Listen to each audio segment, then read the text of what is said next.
Welcome home to USA Global TV and Radio, a place where dreams take flight, with authentic storytelling, diverse perspectives and meaningful conversations, where global stories unite and bridges are built beyond all borders. Discover world-class education, entertainment, hope and inspiration. Together, we're building bridges worldwide. Subscribe to our channel, USA Global TV. Download our app, USA Global TV. Be our guest or join our team. Visit usaglobaltv.com. Thanks to our founder and executive producer, Dr. Jacalyn Kerbeck. Music score by Yeffy Tang from Cloud Road Music. Voiceover artist Mike Porter. Creative direction by Paul Garcia. USA Global TV and Radio. Your home for global connection. All rights reserved. This video and its contents are the exclusive property of USA Global TV and Radio. Unauthorized use, duplication or redistribution in any form is strictly prohibited. Is it true? Is it kind? Is it necessary? In a world quick to judge, one book dares to reveal the hidden cost of silence. Discover holy but harmful, the silent sin of judgment, how hidden judgments destroy relationships and damage lives, by Dr. Jacalyn Kerbeck.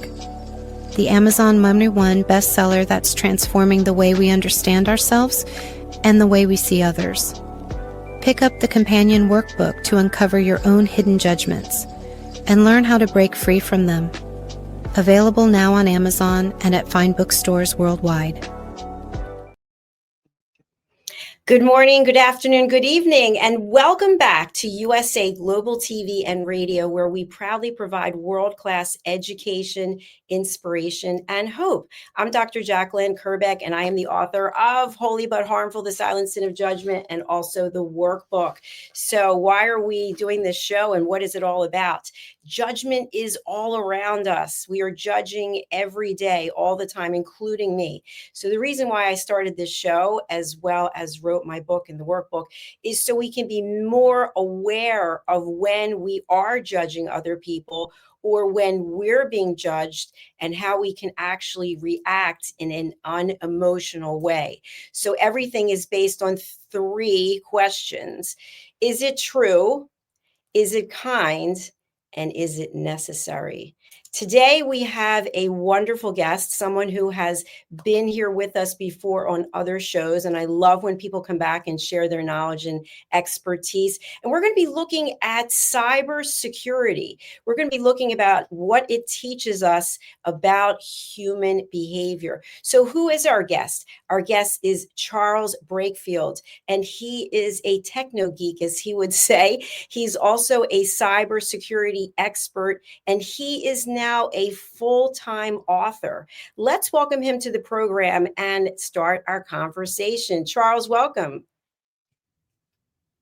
Jacalyn, thanks for having me in. Hi, it's good to have you here. We don't see you right now, which is interesting because we just saw you backstage. So I'm not sure where you are, but I see that you were with us. So Charles, for people who are joining us for the first time, you are a full-time author, but you've had a very successful career that actually led so many examples and so many instances and so much experience that you're able to translate it through your written work. Tell us about your background. Well, boy, I don't know what's the matter with the camera. He says he's on, but he's not paying attention. Oh, great! Now you're gone too.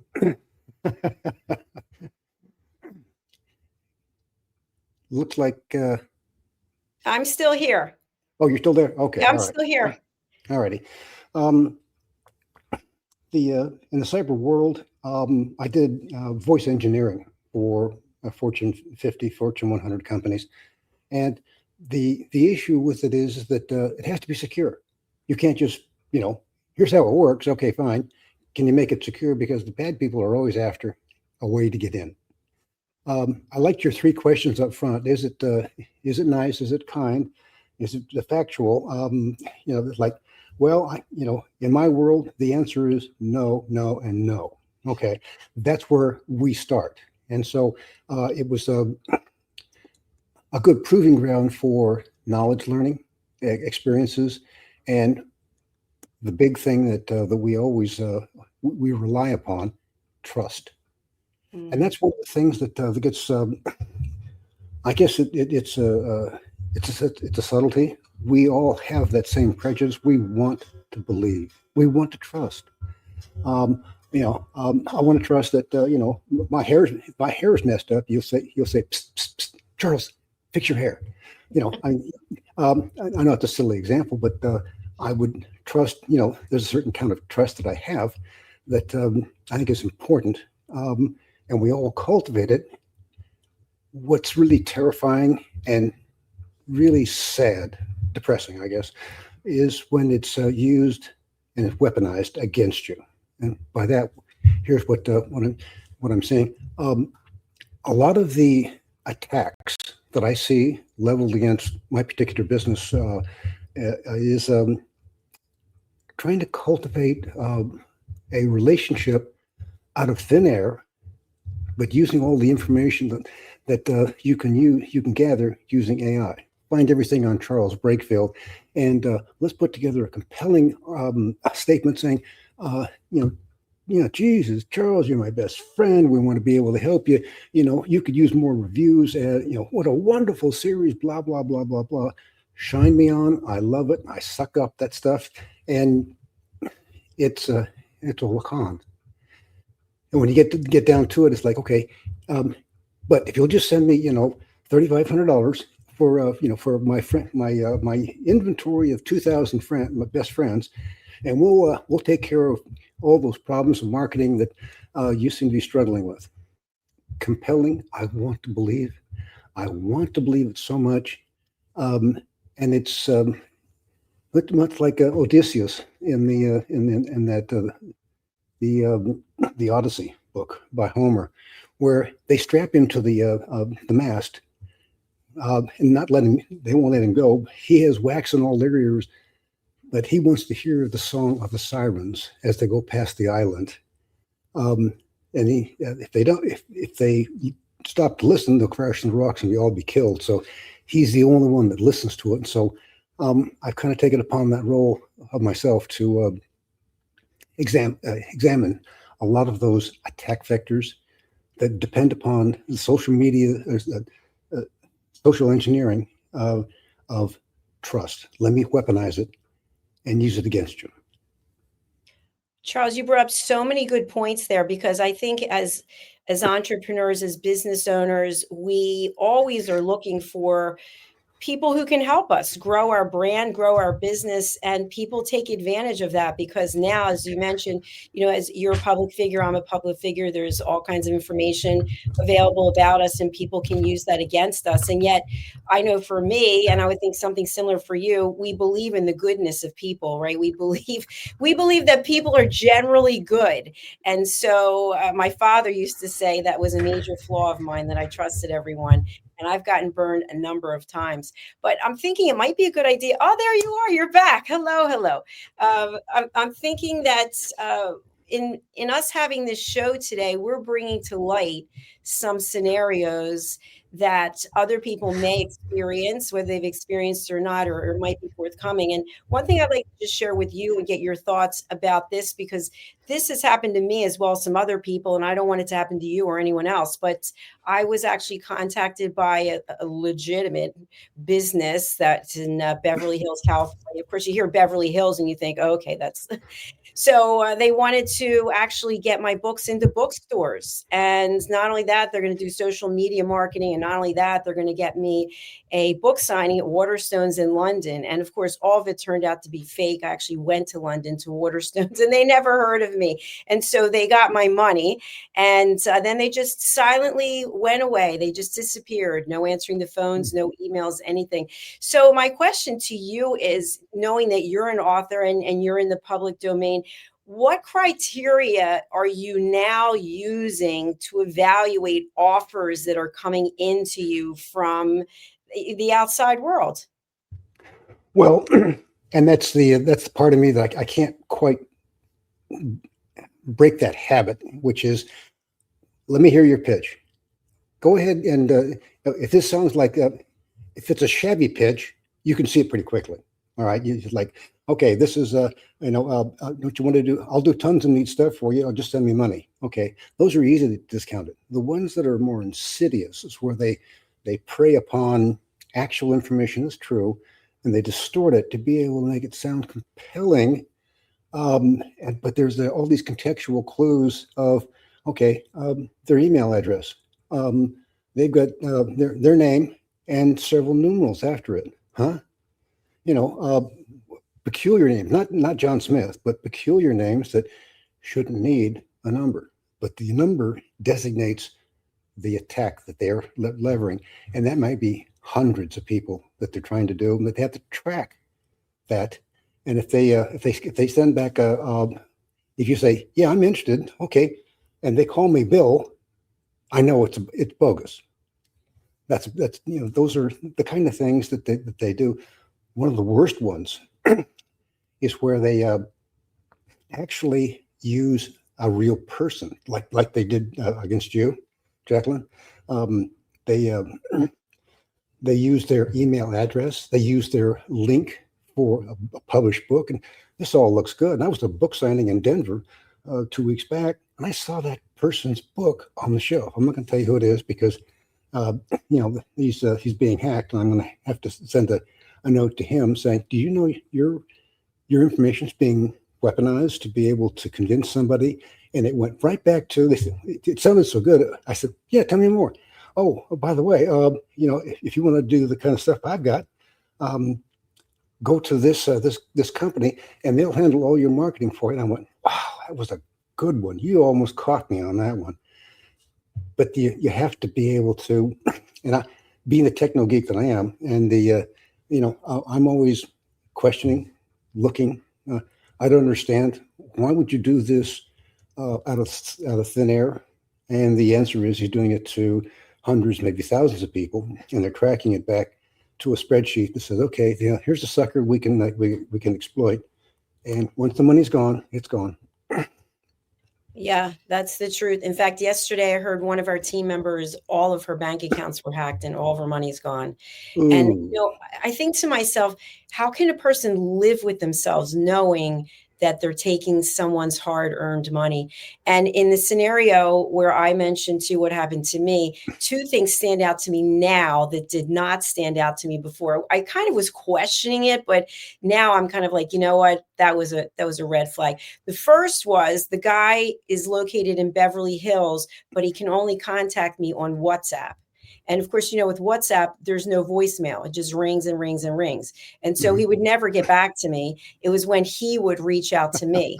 And then the second thing is that the company only took money from a wire transfer from my bank, and their bank was in New York.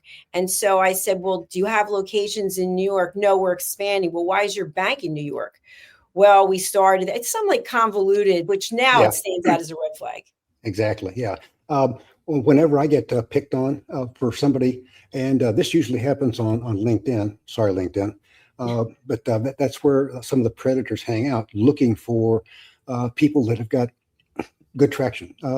They're funny, good looking like me, and what they do is it's usually a very compelling female figure, me being male, and usually young, and they have a very short resume, but they like, oh, I need to, I need to talk to somebody. I need this. I want to, you look like a good person. And they play that social engineering trust card to be able to get you to that point where they say, can you, are you on WhatsApp? That's a dead giveaway. They're a predator looking to be able to fleece you if you're on WhatsApp. So I always put back, oh gosh, no, I can't, because that's for young people. And they always say the same thing. Oh, age is just a number, and it's a stock answer. So there's like five people that do that all the time, but they do it across the planet. Well, thanks for sharing that about WhatsApp. I think that the other thing that's interesting about WhatsApp is I'm a peace ambassador. And so we have training every Saturday, but everyone meets on WhatsApp. That's like their main point of communication, I guess, because it's free. And so I don't engage in any of the conversations because I don't know. They start with one group and then they make other groups from it. So there's like 10 different groups and I don't know what's going on. So to me, that's kind of a red flag. Yeah. But I feel that another area that, especially on Facebook, we've had team members here who have been victims of this, is cryptocurrency. They read what the person's posting and maybe they've put they're going through some hard times or something's going on and it's a young woman and it turns out that it's all fake, but it's a young woman and, I can help you and I'm here for you. And then eventually I need money. So can you please send money? Eventually, I don't know how many times they interacted, but it's a red flag. So what about the legitimate people? Are there legitimate people who are reaching out on LinkedIn or Facebook or other places? And how can we ascertain very quickly? You mentioned that, you have some telltale signs now, but for people who they really have no idea, maybe they're lonely, maybe they're just starting their business and they really are interested in any followers they can get. And that's something you have to recognize in yourself. Are you vulnerable? Let's be fair here. I mean, I'm an indie publisher. I've got several books, and I think, I should have Netflix after me, for all the stuff that I've got teed up, and it's all current and relevant and accurate, and fictional characters, and and then somebody hit me 2 weeks ago. And it was, we'd like this book you just released. We'd like to be able to take it to Tubi. What can we? And it was an innocuous email. And I started. I always look at if you don't have a website on there, you don't count. You're just your client. He had a website, but he was somebody else's website. And so I went there, like, okay, this looks legitimate. Is his name? He says he's a director. Is he on the about this organization? Oh gosh, there's his name. Okay, good. But it's a dead giveaway when they, sign their name wrong on email correspondence. And so I don't want to give away all the secrets, because anybody that's a pirate, a thief, criminal listening to this program, I don't think you have that kind of clientele, Jacalyn. I'm not accusing that, but I don't want to teach the bad guys what they don't know. No, I agree with you. I appreciate that. And, Charles, it's interesting. Just yesterday, I received an email from what looked to be a legitimate Gmail account, meaning that there was actually a name and then at gmail.com. And it was coming from one of my clients, allegedly asking for me to send them another pay stub. And I thought that's interesting because I have no employees. So I texted my client and I said, I know that you're just about to start your show. Are you actually emailing me from a Gmail account? And she said, no, I am not. And then they wrote back to me 2 more times. I'm still waiting to hear from you. So they think they're getting really, their masquerades are showing up in different ways. They're wearing different masks, but they're still criminals. Yeah. And that's always the proper approach. No matter what you're hit with, verify it, check and see, does this individual actually exist? If they say they're with this company, and they've gotten cagey about using other people's organizations. I actually reached out to one in Florida. I said, "Did you know I've been invited to show up and for this book signing and book club at your hotel?" They sent back a note and said, "OMG, really? We've never heard of this person. Thank you for alerting us to this nonsense, because we're going to take action against whoever's doing this." So reach out through a different channel to verify. Did you send this? Are you really? Do you know what's being asked on your behalf using your name and credentials? And 9 times out of 10, it's, "Wow, I did not know. Thank you." I even went to the FBI with one that was so horrific. I said, "This is horrible." Somebody said, "Here, I've got this inheritance for this guy. He's dead.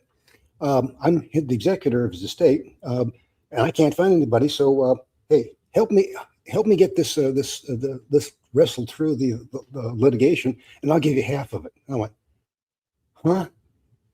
That's not a fiduciary activity. I've been on that side of the fence, actually doing that for somebody else's, and when they decide that they're deceased, and you don't hand out money like that to somebody you've never met." And sure enough, when I went and double checked it, usually a vice president for the big company out of the UK, all of it shined up just almost perfectly, except for the few extra details I covered. I went, "Gotcha." And I turned it over to the feds. The FBI actually has a place that says, "Hey, if you've been scammed, let us know." So here's one that's in play. I said, "But you didn't lose any money? What are you contacting us for?" And I went, "Oh, really? You don't want to, slaughter these people while they're trying to rip somebody off? You want to wait until after they've been stolen from? Excuse me, can I talk to your mommy, please? I mean, this is wrong." Yeah. Yeah. And I love the fact that you took the extra step. That's really important. I know for me, when I actually was in London in June, and I was at Fort and Mason, the department store, for afternoon tea. And I thought, you know what, there's a Waterstones. I'm supposed to be doing a book signing on Saturday. I'm going to walk down there and just talk to the manager. And I looked around, there was no signage. There was nothing that I was going to be doing a book signing. And so I got the manager and then the head of the events team. And I emailed the guy in Beverly Hills. And there were like 6 people in Beverly Hills. It wasn't just one. And so one of them got back to me and I said, "Well, I'm standing here with the manager and the head of events here at Waterstones. And they said that they've never heard of me and they have no email." And they continued the charade. And finally, the manager said, "Sir, do you have absolute proof that this author standing in front of me has been given a time slot at this store, at this location?" And it was dead silence. And the guy said, "No, I do not." And he said, "So you basically just made this all up." And then the guy just hung up. And Yeah. so what I recommend to people is anytime you get a recommendation from someone, because this was a recommendation, do your own due diligence to make sure that you check it out. And Charles, what you were talking about, these cross-checking things, go on LinkedIn. By the way, on LinkedIn, I've also had a number of outreaches from sheiks. How do you say it? Sheiks, like princes, and they have 100,000 followers, and it turns out to be completely fake. Yeah. It's all highly engineered and polished for somebody who does due diligence. But again, they're preying on your trust. And if they can, I mean, even the banks always say, "We will never text message you saying, 'Hey, your bank account's been raided. Give us a call.'" They won't send an email. They won't do that kind of stuff. Click here in the email to go do this, or click on this link on your. Don't do that. Go to a known real number for your bank, call them and say, "Hi," or go to the bank physically and say, "Hey, look, I got these clowns saying that there's a problem with my bank account." Again, out of band verification is what we call it. You don't use the same channel that they contacted you with, because that's where they drop junk on your machine. And then they really got you in a difficult position, because now they own whatever piece of property you thought was yours. They get to run it. They get to export it, and they'll actually drop code on your cell phone that will let them pirate your bank account and send it to wherever you want to. So I've never been a big fan about putting my banking account on the phone, because frankly, I've never trusted it. Yeah, me, who's been in telecom for 25 years. I mean, go figure, right? Charles, I want to just touch on something in this area. So my bank account was hacked last month before I was going back to Europe. And I went into the bank, and the teller said to me that his account was also hacked, and so were a couple of other people. And he said what happened was, in their case, the three of them, they had gone on a lunch break and they went somewhere that they used their debit cards, and the tapping area was not, you couldn't tap, so they had to put their card into the reader. And he said that was how they captured their information. So he said, we'll give you a temporary card, which of course had no chip. So I ended up not using it, because using your debit card when you're traveling internationally isn't good anyway, I don't think. But anyway, my point is, what are your thoughts about what he shared, that when you have a card with a chip, you should only be tapping it as opposed to inserting it or swiping it? Well, I prefer the tapping because, but even that's vulnerable. There are a lot of bogus card readers that what people do was they'll, particularly in high traffic areas, lunch breaks, where they've got a lot of people going in and out trying to get lunch done, and it's easy to be able to insert a secondary reader. It's a real thin piece of film into the slot that actually captures all of the credit card information, because you're gonna enter the PIN, you're gonna do all this stuff, and that's like that goes into a nice big database where they sell credit cards for, get this, $20 a piece in blocks of 1,000. The other problem with only tapping stuff, or if they tell you to turn on NFC, near field communications. Your phone is actually pretty cool. It's got some great technology on it that is nicely pirated by people wandering by you in the 6-foot radius. If you've got NFC on, and it's a setting on your phone, turn it off. Because what it does is it's beaconing to anybody that wants to be able to connect. And if I've connected and I know how to be able to prowl your phone and look for banking information, guess what I'm going to take? The banking information. And yes, I'm going to drain your account. And that's the other way they do it. So near field communications, you turn it on when you need it, you turn it off when you're done. So you're not sitting there, your phone isn't beaconing saying, hey, come rip me off. So NFC is the setting that we need to look for on our phone. Yeah. You only turn it on when you want it for communications. If you're using Square for, like, let's say you're at a show and you're trying to collect information, make sales, collect the dollars from people. It's I need Bluetooth on and need NFC. It's like, but leaving them on also makes you vulnerable to somebody who knows how to be able to drive by, steal. That's the way I would categorize it. So it sounds like this type of criminal activity has expanded. I know in airports, you always hear, if you're on the Wi-Fi, don't do any banking or anything with your personal information. But now people can just be within 6 feet of us. So it could take place anywhere. Yeah. It just, again, if you're too trusting, thank you. That's the attack vector that people, and that takes us back to the topic we had right at the beginning of the show, weaponizing trust against you. That definitely qualifies as an unconscionable sin, in my opinion, Jacalyn. Thank you, Charles. And you mentioned that you had been in telecom for 25 years. I think I was in telecom for 15 years, but you've actually migrated to do something that someone like me, who's an author, and so many authors we interview here never get to do, which is become a full-time author. So can you tell us how you made that journey to where you are today? Well, it actually wasn't quite what I had in mind. We during the COVID shutdown, where you work from home, and I full disclosure, I have worked from home since 1998. But I've worked for global companies. I've been around the planet, doing stuff that people needed fixed, education, training, whatever. But I always worked from home because the logic of going into the office never made sense early on in the early years of the internet. And so, fast forward to 2023, the world woke up and said, "Hey, it's okay. Everybody go back to the office." And I went, "Excuse me."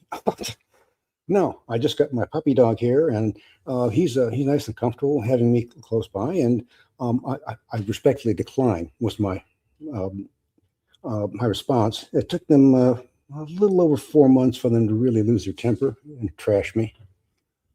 So I said, "Okay, well, we'll do it the other way around. I'll do what I want, not you," and that's what I've been doing. So we're now up to 30 published books.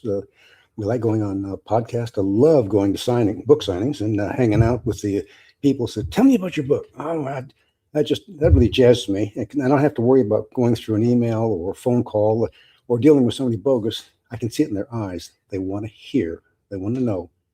And they always want to talk to the author, not the marketing dweeb, but somebody who actually put the words to paper. So when it was offered to me to either come in or go away, I said, "I win. I'm going to go away. I'm going to do what I want," and that's what I've done. I absolutely love that. You and I have that in common too, because I always worked from home when I was in corporate, and we had a new VP come in and he said, "Everyone's coming into the office." And I said, "No, I'm not coming into the office." Good for you. Good for you. Yeah. But I also want to thank you, because on the film and music show, when you were with Dr. Chan, you mentioned publishing at sea. And so I got involved with Dr. Judith Briles. And so I will be on that cruise, even though I am not a cruiser. I don't like cruising at all. I hate cruising, Charles, if I have to tell you, but I'm glad that you'll be there. I'll be there. Well, we'll escort you. It's a great opportunity to be able to hang out with 5,000 of your closest friends. Okay. I mean, there it is. It's an amazing set of circumstances, and then getting off the boat and then seeing stuff. What I really like about the cruising at sea is that you unpack your bags and it stays there for 10 days, and then you pack up all the dirty clothes and head for home.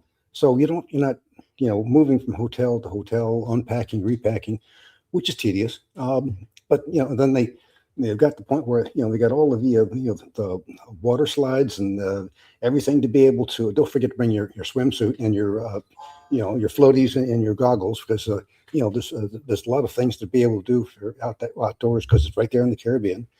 And then they've got shows at night, so they really basically it's like a small city, and the weather's nice and calm, and usually it's just very pleasant. So. I don't see how you can't not have a good time, to be honest.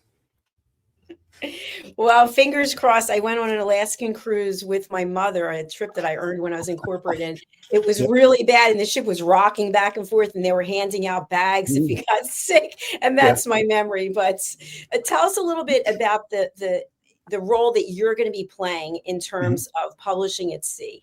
Yeah, well, and that's one of the things. I've got 3 sessions I'm going to be training on.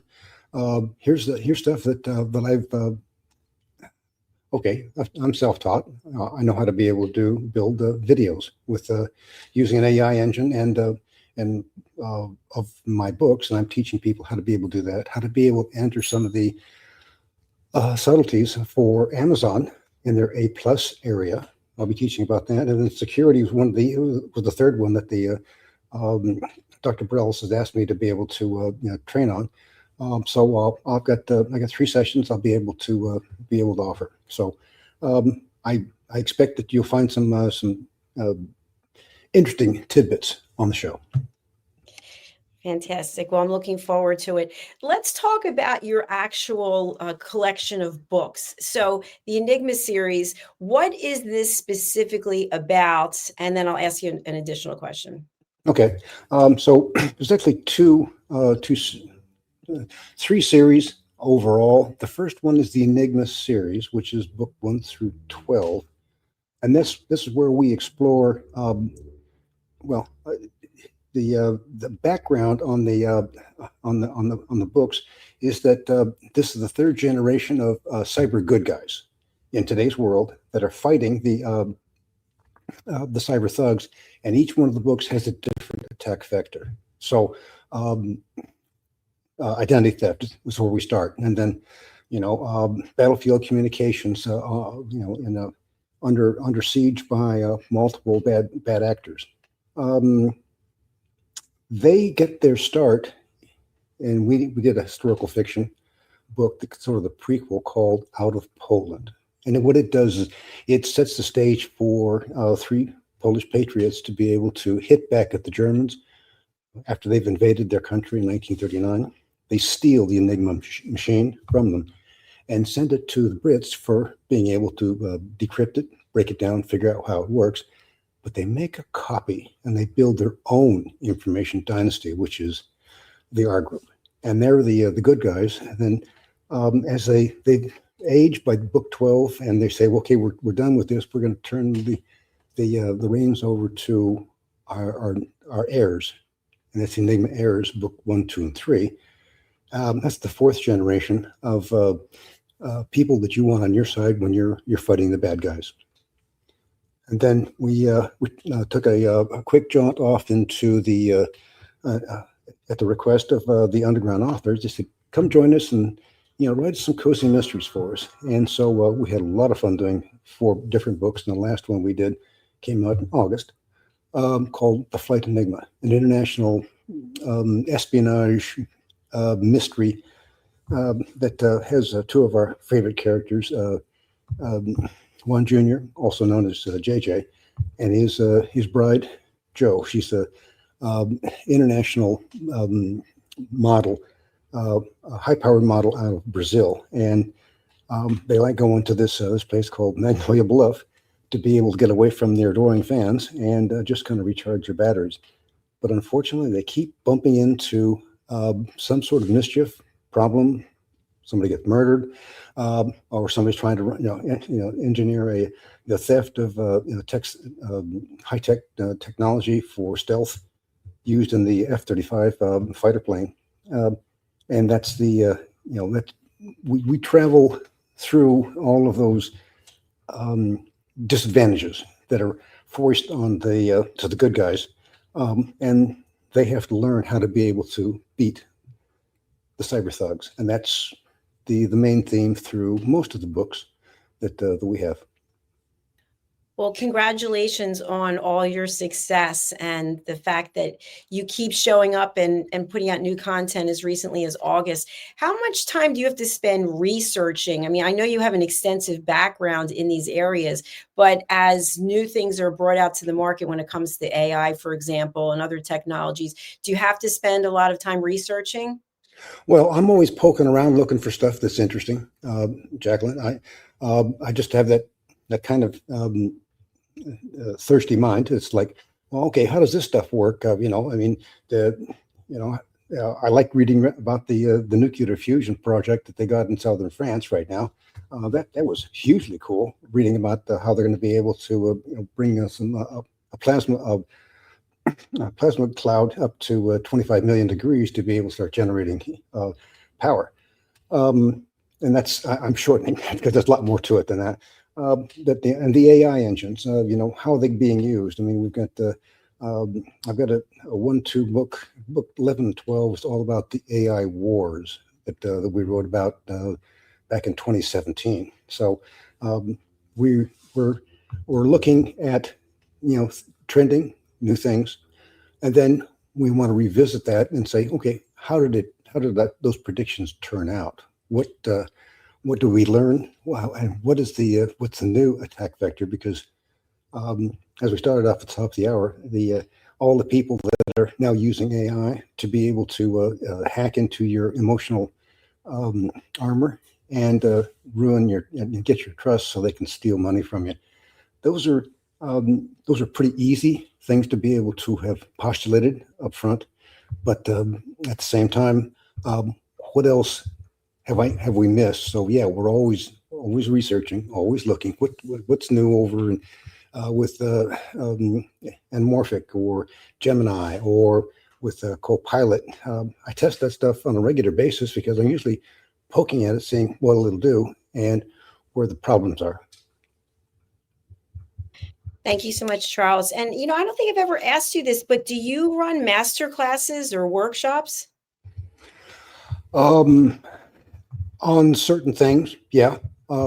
It's if it's something I'm passionate about, it's really easy for me to get overamped on it, and I have to be brought down sometimes. Particularly I'm working with Dr. Browse. She'll say, Charles, you're speaking at 200 words a minute, and we can only understand 50. Okay, so can you lighten up just a little bit so quit. No more coffee for you, buddy. I mean, you're over the top.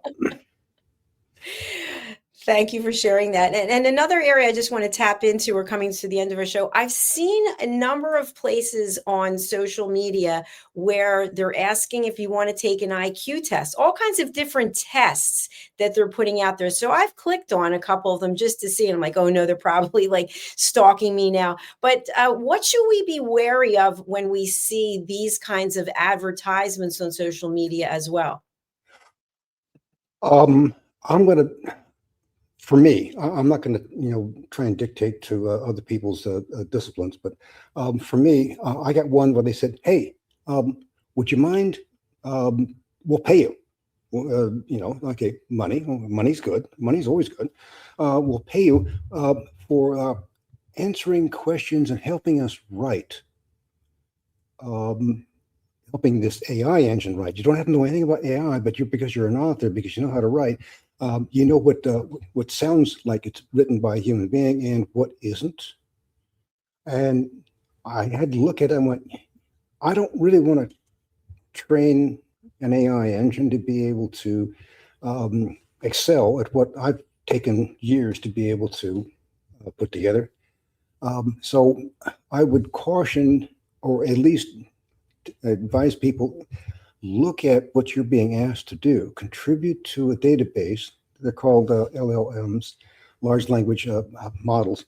And the way they work is what they get put in and how they digest it. So the more information, the logic goes, the more information that they got that's legitimate, real, factual, and verifiable, okay, then the more that AI engine sounds like a human being, and that's a little disconcerting for me. Absolutely. You bring up some great points there. So when we look at the topic, what cybersecurity teaches us about human behavior, Charles, how would you bring it all together for our audience? The one thing that we never were able to defeat was the social engineering attribute for in the cyber world. Yeah, I can put firewalls up. I can put scanning. I can spend money till there's nothing left. But if there's people that are on the inside that says, "Sure, I'll give you my password. I know you're with the IT people, and you can get into the system and help me with my problem." The trust, the ambushing you with your own trust engine, things that you've been brought up. Okay, you can trust this person. You can be careful of this. Don't take candy from a stranger. That kind of stuff. Those are all compartmentalized, and they're reflex actions for most people. Nobody teaches you. Nobody has been teaching you. This is a cyber attack. This is where, if it sounds too good to be true, this is what they teach. We used to teach in finance. It probably is, and that's where you pull back and say, let's examine this from a logical standpoint. Pull your emotions aside and look at the logic. Why are they contacting you? What have you done to deserve this? If you're famous, I guess the famous people have this happen all the time. They probably have thick skin, and you can't get through to them. You have to get through to their agent to get to them, or their agent's agent, and so forth and so on. So we're back to trust. Your armor is only as strong as your trust abilities to reason with it. We all want to be trusted. We all want to trust, but this is not that world any longer. Yeah, and I think it was Milton Friedman who said there's no such thing as a free lunch. There's a cost associated with everything. So what I really love about what you said, because it's part of what I teach when I teach people how to listen also, is to take the emotion out of it. Put it aside. I'll say to people, it's okay to get emotional about things, but then you have to have a boundary so that you can make rational, logical decisions. So if it seems too good to be true, believe me, because I've fallen for a few things since I started in business. And now I look back and go, oh my gosh, all the signs were there, but I was in a vulnerable place. I wanted it to work. I believed in the people. And, and here's another thing, just quickly putting out there. I really believe in the power of forgiveness. And I believe that people, if they want to, if they're sorry for what they did, they can change. But I've actually been burned a few times by people who they had demonstrated certain behavior in the past, and then enough time had gone by, and then they said that they had learned their lesson, but actually they had not. They're trying to get you to trust them again. So we're back to that same problem. No, trust is something that might take years to be able to assemble, and seconds to break. That's right. A reputation can be trashed in seconds. So yeah. Thank you for being here today. I really appreciate it. It's always a joy having you here. Please do come back. And for people who want to reach out to you, we do have your LinkedIn, your Facebook, your YouTube, your website. But who would you like to reach out, and what's the best way to do so? And then how do they get your books? All of our books are available on Amazon. All of our books are available through Barnes & Noble. So we spend a lot of time making sure that the people who don't want to subsidize one or the other they have a choice to be able to make their purchases. An ebook. We've also got an Audible format. I've got a spectacular. We just got a new win from our latest book that we had turned into an Audible. Derek Scholes is the voice of the Enigma series. We love the guy. Yeah, he's the only person I've ever seen who doesn't flinch when I say we've got 150 characters in the universe, and you got to memorize all it, because I bring him back. We bring him back now and again, and I want the same voice that you used back in book 4. So yeah, those are that's the latest book there, the Flight Enigma. That's a fun one, and then Enigma Factor. That's the first in the Enigma series that sets the stage and opened up a whole lot of fun discussions. The next one, Ransom Enigma. I love that book. I just that's Joe and JJ. They just built their dream home there in Magnolia Bluff. They're having so much fun. They invite the town, and after the party's over, they find a ransom note saying, "Pay me what I want, and I won't tell anybody that you're a famous model hiding out." The Enigma Tracer, that gets us into the first book in Enigma Errors, where Gracie and her brother JJ have taken over the reins of the R group and the subsidiary CATS team. And like every young person, they're like, I got this. I'm going to be able to do it, and until they don't, because they're up against a hardened criminal. Enigma Beyond, that's where I begin the AI Wars saga. That's I'll leave that one to the imagination. And the 2 more books in the Magnolia Bluff series. We get into human trafficking. We get into cryptocurrency being used, and that gets into one of my other favorite subjects. Is like, okay, how does the criminals plan to get away with the bad stuff? Well, unfortunately, there's a whole series of machinery that you can use in cryptocurrency to be able to get your ill-gotten goods and get out. So I'm always interested in how to be able to muddle that up and create a problem for the bad guys, and that's where the fun of the writing comes into place.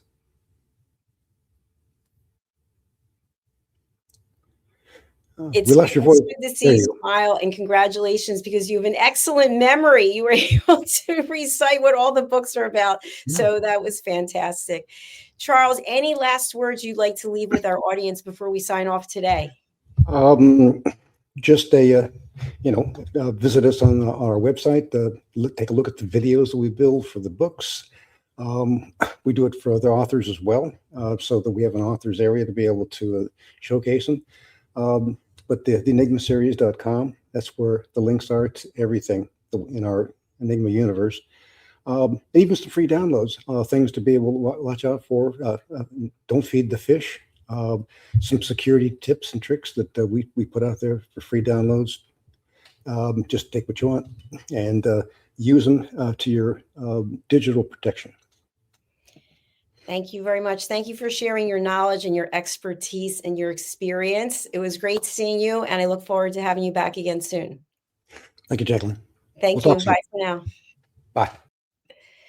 Please do connect with Charles. If you look into the show notes, wherever it is you're watching, you'll see LinkedIn, Facebook, the website, Amazon, and just go ahead and connect, because Charles is here providing really valuable information, and he's here to help, as am I. So as we close out the show today, in case you're not aware, a little dream of mine came true.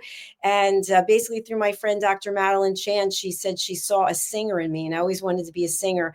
But when I was just in London, I recorded my first single, and it's called Please Listen to What I Say. And Dr. Chan is actually singing in the chorus with me. So I don't have the file. I'm going to get it, but I'm going to let you watch a little clip that will give you some insight. And I'll see if I can get the actual file, because it's too big to keep here on StreamYard. Let's take a look. Listen, babe, now. Listen, babe, now. Listen, babe, now. Listen, babe, now. Listen, babe, now. Listen, babe, now.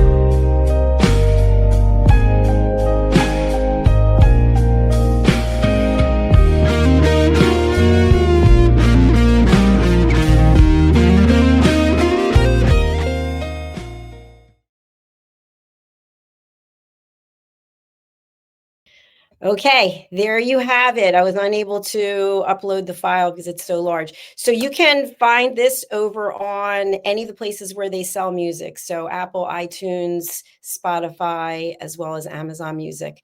Okay, thank you again for being here. Over to our sponsors and our next show, Iconic Women. We'll be right back. USA Global TV and Radio proudly presents Tracy Cram-Perkins, a dementia caregiving survivor teaching how to balance care with peace of mind. #1 resource for dementia caregivers. It's the book Dementia Home Care: How to Prepare Before, During, and After. Over 17,000 copies sold of this must-have guide. And now a testimonial from Tracy Smith. If I was to describe this book to someone who is going through a similar situation, I would underscore how important it is to have some sort of a tool or a guidebook to help you through certain stages. And there's so many, it's such an unknown topic to the average person. And to have this as a reference is essential. It's going to help you get through it personally, as well as help your loved one manage. To learn more, go to TracyCramPerkins.com. Tracy Cram-Perkins is an award-winning author. She's also the host of Dementia Home Care television show. Watch it here on USA Global TV and Radio. Thank you, viewers and listeners of USA Global TV and Radio, for joining us today. We're honoured to have your time and attention as part of our global community. At USA Global TV and Radio, we believe in the power of authentic conversations, meaningful connections, and creating a world of possibilities together. Want to be part of something bigger? Join our team of elevated listeners at usaglobaltv.com, a space where your voice matters and your ability to listen transforms relationships. Stay connected with us across all our platforms for thought-provoking discussions, expert insights, and empowering stories. Subscribe to our channels at youtube.com/c/USA Global TV. Follow us on social media and explore the endless opportunities we're creating for growth, learning and inspiration. Together, we're not just broadcasting, we're building bridges and changing lives one conversation at a time. For inquiries, contact us at info@usaglobaltv.com. Music by Johnny Dies. Produced by Executive Producer and Director Dr. Jacalyn Kerbeck. Voiceover by Mike Porter. Creative Direction by Paul Garcia. All rights reserved. Copyright 2025. Visit usaglobaltv.com to view our full terms and conditions.